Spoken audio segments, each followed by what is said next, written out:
I used to work for Domino's quite some years ago when I was 18.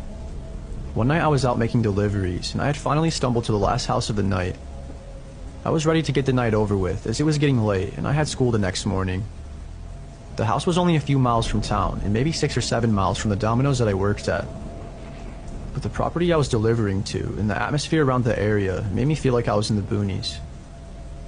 When I pulled into the driveway, right away, I felt a shiver fly up my spine. I got this dysphoric-like feeling in my chest too. I just remember feeling very unpleasant.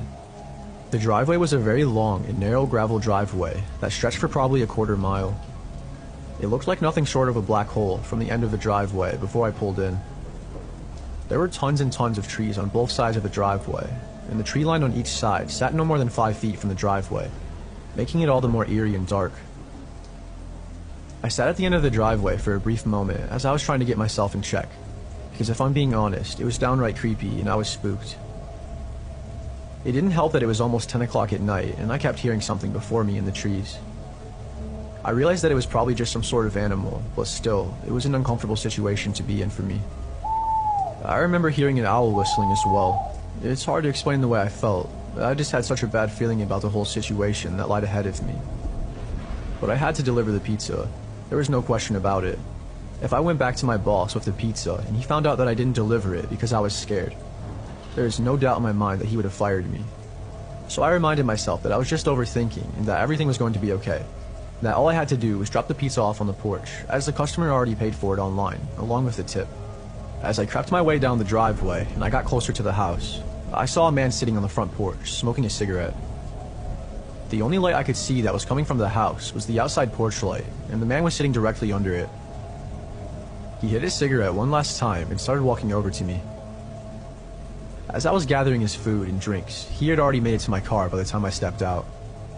"Hello, sir, how are you? I got here as quick as I could," I said.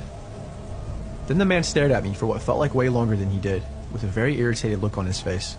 He asked me why I was sitting at the end of his driveway for 5 minutes, and I sort of tripped over my words as he caught me off guard. At this point, he was standing directly in front of me and he ripped the pizza from my hands. Then he started complaining about how the pizza was cold.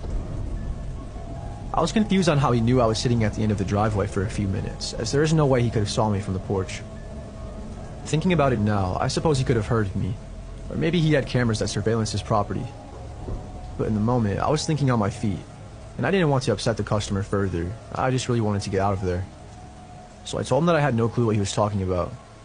The look on his face became even more distraught when I said that, and he told me that he hates liars. Then I noticed someone who came from the inside of the house that was walking in our direction, and then 2 others who were walking from the backside of the house towards us as well. My adrenaline amped up to 1,000, and at this point, it was either fight or flight. I knew for a fact that something bad was going to happen if I didn't get out of there. I sat the rest of the food down, along with the 2-liter that he ordered, and I ran to the driver's side door so I could speed away and get the hell out of there. But as soon as I opened the car door, one of the guys grabbed my head and smashed it on the car window, and I fell to the ground. Then the man made me hand my wallet and phone over.